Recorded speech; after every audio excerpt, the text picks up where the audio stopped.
हरिद्वार महाकुंभ के दौरान कोविड जांच में कितने बड़े पैमाने पर धांधली हुई थी, उसकी परतें धीरे धीरे खुल रही हैं। मामला इतना बढ़ गया कि अब इस पर सीएम तीरथ रावत और पूर्व सीएम भी आमने सामने नजर आ रहे हैं। वो मामला पुराना है। मैं मार्च में आया हूं, वो मामला बहुत पुराना है।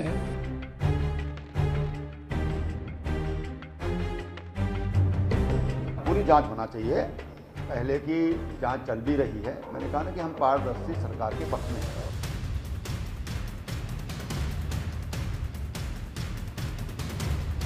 कुंभ में कोरोना की फर्जी रिपोर्ट का मामला मेला प्रशासन के साथ ही सरकार के भी गले की फांस बन गया। सीएम तीरथ सिंह रावत कह रहे हैं कि ये मामला उनके मुख्यमंत्री बनने से पहले का है, जबकि पूर्व सीएम त्रिवेंद्र सिंह रावत मामले की न्यायिक जांच की मांग कर रहे हैं। मैं मार्च में आया हूं, वो मामला बहुत पुराना है। और जब मैंने इसकी छानबीन की, मैं दिल्ली में था, मुझे जानकारी मिली है कि ऐसा, लेकिन उस पर तो पहले ही हम जांच बिठा चुके हैं। मैं आते ही उस पर जांच बिठाया हूं और मैं चाहता हूं उसका दूध का दूध, पानी का पानी हो जाए। ये जो टेस्टिंग का जो मसला है, ये कुंभ के दौरान का है और इसलिए जांच हो रही है। और मेरा तो ये कहना है कि हो सकता है, क्योंकि तब भी उसी पार्टी की सरकार थी जिसकी आज है। नाम भी TSR ही है, लोग TSR 1-2 बोल रहे हैं, तो लोग ये सोचेंगे कि भाई ऐसा तो नहीं सरकार ने कोई प्रेशर बनाया, कोई जांच में अदला बदली कर दी है। इसलिए इसमें न्यायिक जांच हो तो ज़्यादा अच्छा है। हरिद्वार महाकुंभ के दौरान फर्जी नाम, पते और फोन नंबर से कोविड की नेगेटिव रिपोर्ट तैयार की गई। लैब और कंपनी अपना मीटर घुमाती रही और 1 लाख फर्जी नेगेटिव रिपोर्ट बनने से संक्रमण दर प्रदेश के दूसरे जिलों के मुकाबले काफी कम हो गई। महाकुंभ के दौरान कोविड जांच के फर्जीवाड़े के खुलने के बाद एक बात तो तय हो गई है कि जिसका अकाउंटेबिलिटी थी, जिसकी जवाबदेही थी, उसने मॉनिटरिंग नाम की कोई चीज़ अपने सामने नहीं रखी। रत्ती भर भी इस पूरे अभियान की कोई मॉनिटरिंग नहीं हुई कि श्रद्धालु जो बाहर से आ रहे हैं उनकी RT-PCR जांच ठीक से हो रही है कि नहीं। महाकुंभ को लेकर पहले से ही तमाम सवाल खड़े हो रहे थे। हाईकोर्ट की मॉनिटरिंग चल रही थी, रोज़ सुनवाई चल रही थी और हाईकोर्ट को इन तमाम बातों पर आपत्ति थी कि व्यवस्था मुकम्मल नहीं है। फिर भी जो सिस्टम था, जिसकी अकाउंटेबिलिटी थी, वो सोया रहा और सरकार ने भी किसी तरह की मॉनिटरिंग करने की एक कोशिश नहीं की। कोरोना का ग्राफ कम देख अफसर खुद की पीठ थपथपाते रहे। कुछ लोगों ने संक्रमण दर कम होने पर सवाल भी उठाए, लेकिन अफसरों ने उसे नकार दिया। यही वजह है कि विपक्षी दल सरकार पर हमलावर है। सरकार भी उन्हीं दल की है और दूसरे एक दूसरे पर आरोप प्रत्यारोप लगाना सीधा सीधा ये दर्शाता है कि भाजपा में सब कुछ सामान्य नहीं है। और भ्रष्टाचार में चाहे पूर्व मुख्यमंत्री हो चाहे वर्तमान मुख्यमंत्री हो, दोनों के संरक्षण में ये कुंभ में भ्रष्टाचार हुआ है। और ये सरकार जो है कुंभ के माध्यम से जो कोरोना देश में फैला है उसके लिए जिम्मेदार है। ये सरकार जो है इस बात के लिए जिम्मेदार है कि कोरोना की वजह से लोगों ने अपने परिजन को खोया है। में विपक्ष है, वो तो पहले ही भ्रष्टाचार में डूबा हुआ रहा है। तमाम तरह की बातें हैं, तो वो चिंता उसकी नहीं है। चिंता उत्तराखंड की जनता की है। जनता की गाढ़ी कमाई का पैसा, जो टैक्स पेयर हैं उनका पैसा इन सारे कामों में लगता है। भाजपा को जवाब देना चाहिए कि करप्ट कौन है, किसकी जेब में ये घोटाले के पैसे गए हैं, किसने पैसा खाया। अब ये केवल बहाने बनाना कि ये पिछले सरकारों का काम है या इस सरकार का काम है, प्रदेश की जनता को इस बात से कतई मतलब नहीं है कि पुराने समय की बात है कि इस सरकार का मामला है। हमारा ये मानना है कि जो भी इस पूरे घोटाले का जो भी जिम्मेवार व्यक्ति है और जो लाखों टेस्ट किट के माध्यम से जो पैसा कमाया गया है, उसमें कौन दोषी है तय करें और उसको जल्द से जल्द सजा दें। शासन की ओर से कराई गई जांच में ये बात सामने आई है कि collection firm max corporate service ने कुंभ समाप्त होने की तारीख के बाद भी हजारों एंट्री पोर्टल पर दर्ज कराई। इतना ही नहीं, कम सैंपल लेकर कई गुना ज्यादा दर्शाया गया। एक फोन नंबर पर कई लोगों के नाम दर्ज किए गए। इस पूरी जांच प्रक्रिया में टेंडर से लेकर के और उसका क्रियान्वयन करने तक किसकी गलती रही, किस पार्ट पर गलती हुई, कहां पर फर्जीवाड़ा हुआ, ये अलग बात है। लेकिन फिलहाल ये पूरा मामला, ये पूरा घटनाक्रम भारतीय जनता पार्टी के लिए एक मुसीबत बन गया है और इस पूरे प्रकरण में भाजपा खुद ही आरोपी है और खुद ही मुंसिफ है और खुद ही गवाह है। और जिस तरह से ये मामला भारतीय जनता पार्टी के खिलाफ विपक्षी दलों ने हाथों हाथ लिया है, उससे आने वाले समय में भी भारतीय जनता पार्टी की चुनौतियां कम होने के बजाय बढ़ने की ज्यादा संभावना है। अपने सहयोगी कैमरामैन निशांत चौहान के साथ एबीपी गंगा के लिए देहरादून से अजीत सिंह राठी। उधर भाजपा प्रदेश प्रभारी दुष्यंत गौतम ने कहा कि वो कुंभ में कोरोना जांच में हुई गड़बड़ी की जांच करवाएंगे। साथ ही भाजपा देहरादून में एक बार फिर से मंथन करने जा रही है। इसी पर दुष्यंत गौतम से बात की संवाददाता अविनाश तिवारी। बीजेपी चुनाव की तैयारियों में जुट गई है और इसी के मद्देनजर उत्तराखंड में 27 से लेकर 29 जून तक चिंतन बैठक होने जा रही है। हमारे साथ बातचीत के लिए मौजूद हैं प्रभारी दुष्यंत गौतम जी। सर, चिंतन बैठक होने जा रही है, क्या सभी मंत्रियों को, सभी संगठन के पदाधिकारियों को टारगेट दिया जाएगा, उनको क्षेत्र बांटे जाएंगे? देखिए, ये चुनाव यूँ नज़दीक आता है, गतिविधियों में गति बढ़ती है और उसके तहत चिंतन बैठक भी एक उसका विषय है। हम बैठेंगे, सभी सांसद भी होंगे, विधायक भी होंगे और प्रमुख लोग सभी होंगे। पूरा रोड मैप बनेगा, हमें चुनाव में जाना है, कैसे क्या क्या करना है, ये सब वहीं डिस्कस होगा और वहीं वितरण होगा। सर, कौन कौन आपके साथ जाएगा और कहाँ पर ये चिंतन बैठक होगी? यहाँ से तो मैं ही जाऊँगा, बाकी नेचुरल है कि संगठन मैं प्रभारी हूँ तो सह प्रभारी होंगे, प्रदेश के अध्यक्ष होंगे और मुझे लगता है कि आदरणीय संगठन मंत्री संतोष जी भी रहेंगे। अगर बात करें तो कांग्रेस लगातार ये कह रही है कि पहले एक टीएसआर को बदला गया, फिर दूसरे टीएसआर को लाया गया, लेकिन दोनों के चेहरे उस तरीके से माकूल नहीं कि उत्तराखंड में सरकार बना सके। नहीं, कांग्रेस का तो धर्म है क्रिटिसाइज करना। कांग्रेस ये कोई कहेगी कि बीजेपी अच्छा कर रही है और बीजेपी ये कर रही है। हम भी यही कहेंगे कि राहुल गांधी सही नहीं है, राहुल गांधी जो बोलता है वो सही नहीं बोलता, ईमानदार नहीं है।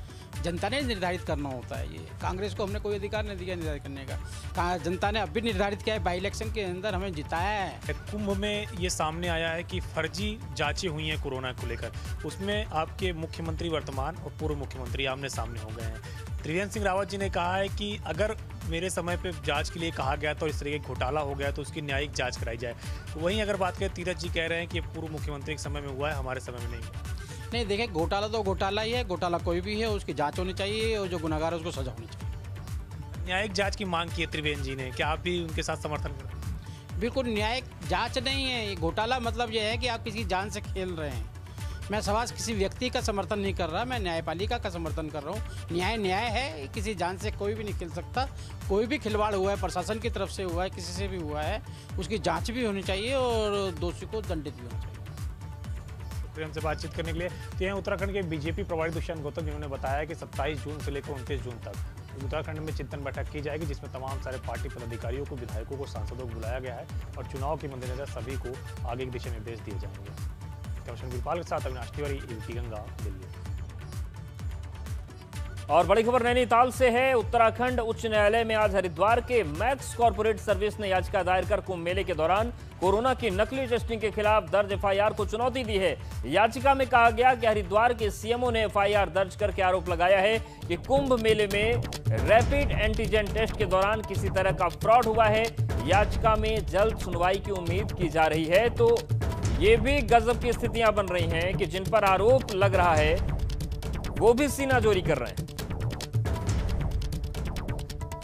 राज्यसभा सांसद प्रदीप टमटा का बयान सामने आया है। टमटा ने एक बार फिर से हरीश रावत के वो सीएम का चेहरा बनाने की पैरवी की।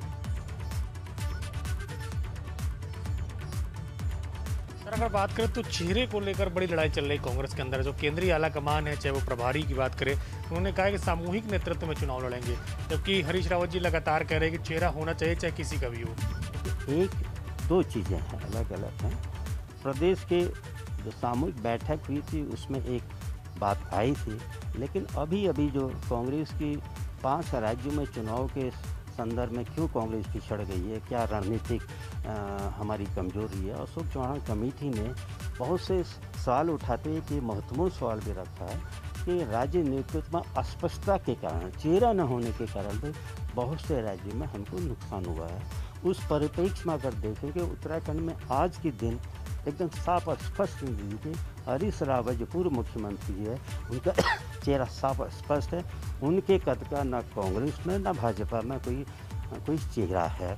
तो कांग्रेस को मैं समझता हूँ अशोक चौहान कमेटी के उस परिप्रेक्ष्य पक्ष में इसका संज्ञान लेना चाहिए और हरीश रावत जी को प्रदेश का मुख्यमंत्री का चेहरा बना करके इस चुनाव को जीतने की रणनीति बनानी चाहिए। मैं समझता हूँ राष्ट्रीय नेतृत्व इस बात पर संज्ञान ले। शुक्रिया हमसे बातचीत करने के लिए। तो ये कांग्रेस के राज्यसभा सांसद प्रदीप टमटा, जिनका कहना है कि कांग्रेस जल्द ही पदयात्रा की शुरुआत करेगी। खटीमा से लेकर मसूरी तक ये पदयात्रा होगी, उसमें तमाम सारे उत्तराखंड के मुद्दे होंगे जिनसे जनता प्रभावित हुई है और उम्मीद जता रहे हैं कि 2022 चुनाव के लिए हरीश रावत कांग्रेस के चेहरा होंगे। कमिश्नर वीरपाल के साथ अविनाश तिवारी, एबीपी गंगा, दिल्ली।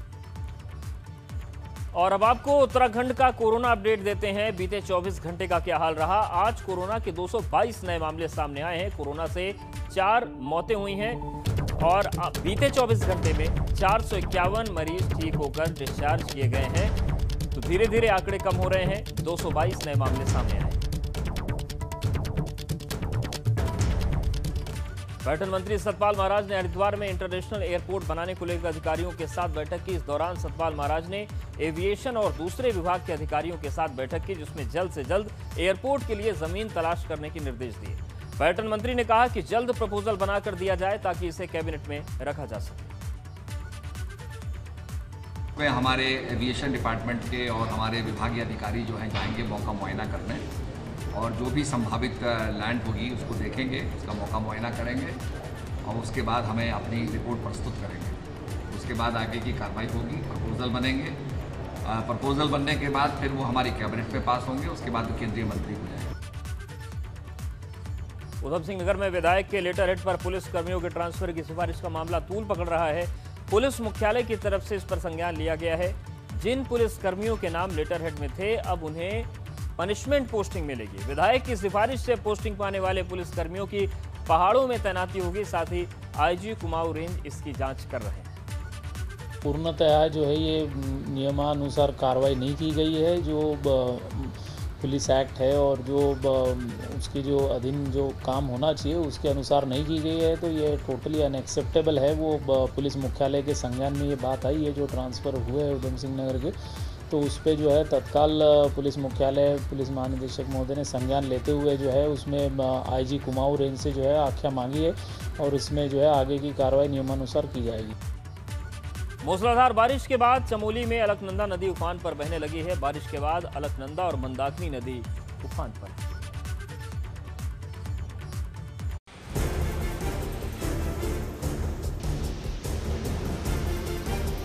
चमोली में उफान मारकर बह रही अलकनंदा नदी का ये रूप दिलों में दहशत पैदा कर रहा है। नदी का जलस्तर इस कदर बढ़ गया है कि इसके किनारे पर रह रहे लोग सहम गए हैं। मॉनसून सीजन की बारिश अभी शुरू भी नहीं हुई, मगर अभी से नदियां उफान पर हैं। अगर बारिश और हुई तो अलकनंदा का जलस्तर बढ़ेगा, जिससे इसके आसपास बसे लोगों को खतरा है।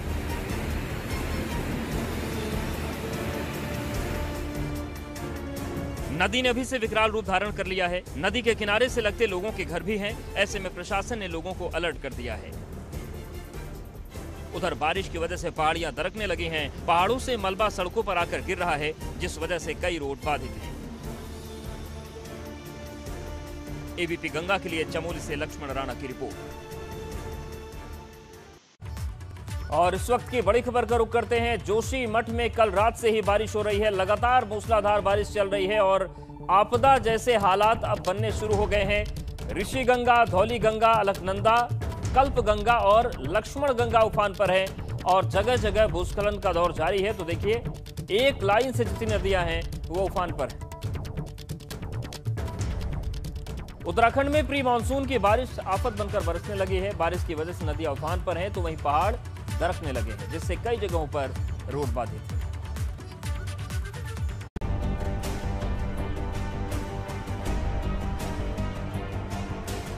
उत्तराखंड में प्री मानसून की बारिश की बौछारें शुरू हो गई हैं। मैदान से लेकर पहाड़ तक इंद्र देवता मेहरबान है। टिहरी में देखिए कैसे प्री मानसून की बौछारें गिर रही हैं। बारिश की ये बूंदें भले ही गर्मी से राहत दिला रही हैं, मगर भारी बारिश की चेतावनी के बाद प्रशासन अलर्ट पर है। कंट्रोल रूम से पूरे जिले की मॉनिटरिंग की जा रही है। हर तहसील से बारिश के बारे में जानकारी ली जा रही है। मध्य रात्रि से जनपद में लगातार वर्षा हो रही है, जिसको देखते हुए जिला आपदा संचालन केंद्र निरंतर अलर्ट मोड में है और सभी तहसीलों से, थानों से और सभी अधिकारियों से लगातार संपर्क बनाए रखा जा रहा है।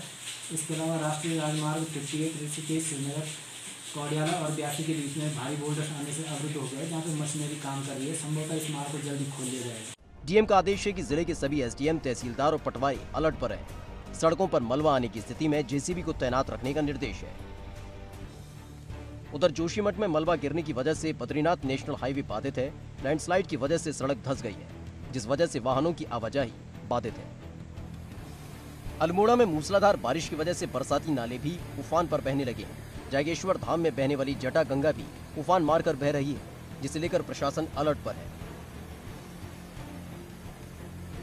जोशीमठ में धौलीगंगा नदी उफान पर बहने लगी है। नदी के बहाव के बीच एक जेसीबी चालक जेसीबी को ले जाने की कोशिश कर रहा है, मगर नदी का बहाव काफी तेज है, जिस वजह से खतरा इस बात का है कि ये जेसीबी पानी के बहाव के साथ बह सकती है।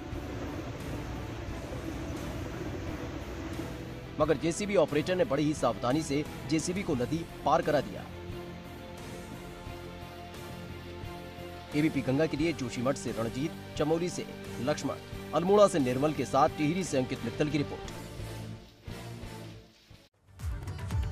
उधर उत्तरकाशी में भी बारिश की वजह से नदियों का जलस्तर बढ़ गया है। बारिश को देखते हुए डीएम की तरफ से सभी अधिकारियों को अलर्ट रहने के निर्देश दिए गए हैं। लगातार हो रही बारिश से गंगा नदी का जलस्तर बढ़ गया है, तो उत्तरकाशी में भी तेज बारिश हो रही है।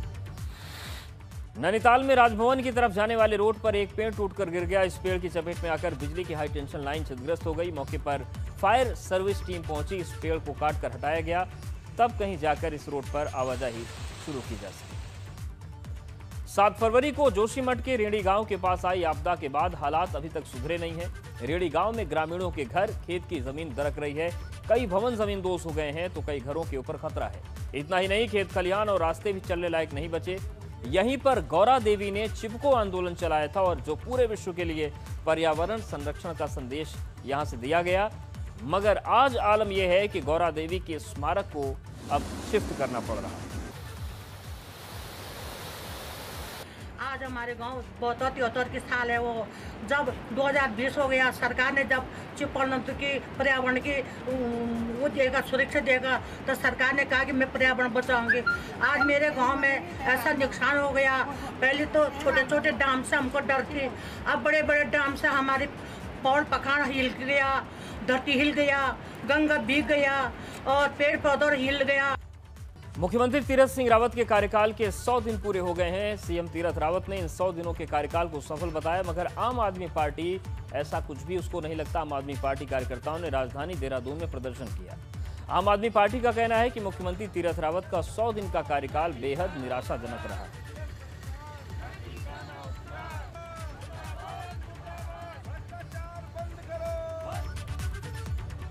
उत्तराखंड में रोडवेज कर्मियों को पिछले 5 महीने से वेतन नहीं मिला है, जिस वजह से रोडवेज कर्मचारी कल से अनिश्चितकालीन कार्य बहिष्कार पर जा रहे हैं। रोडवेज कर्मियों ने आरोप लगाया कि बीते 5 महीने में 7000 रोडवेज कर्मचारियों को सैलरी नहीं मिल सकी। यही नहीं, बीते 8 महीने से रोडवेज कर्मियों को टीडीएस का पैसा भी नहीं कटा है, और कई बार सरकार से बातचीत के बाद भी लगातार आश्वासन ही मिल रहे हैं।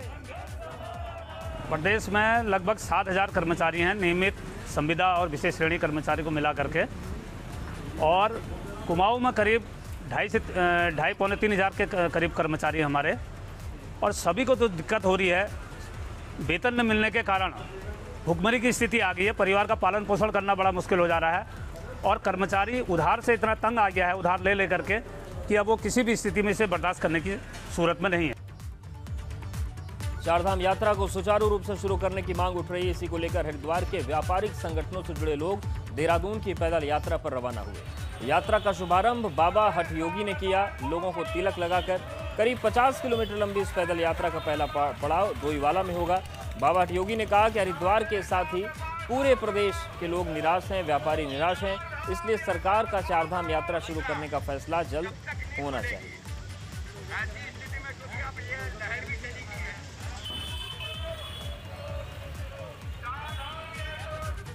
और इस वक्त की बड़ी खबर का रुख करते हैं। कुंभ में फर्जी कोरोना रिपोर्ट पर हरक सिंह रावत का बयान आया है। सीएम तीरथ रावत के बचाव में उतरे वन मंत्री हरक सिंह रावत। तीरथ के कार्यकाल में कोई ऐसा काम नहीं हुआ, और हरक सिंह रावत ने कहा कि तीरथ रावत को सीएम बने 3 महीने ही हुए हैं। यही बात कल सीएम तीरथ रावत ने कही थी, जिसके बाद त्रिवेंद्र रावत को ये बात बुरी लग गई। उन्होंने न्यायिक जांच की मांग कर डाली, और अब इन सब के बीच सीएम तीरथ रावत के बचाव में वन मंत्री हरक सिंह रावत भी उतर गए हैं और शायद यही वजह है कि कांग्रेस अब चुटकी ले रही है।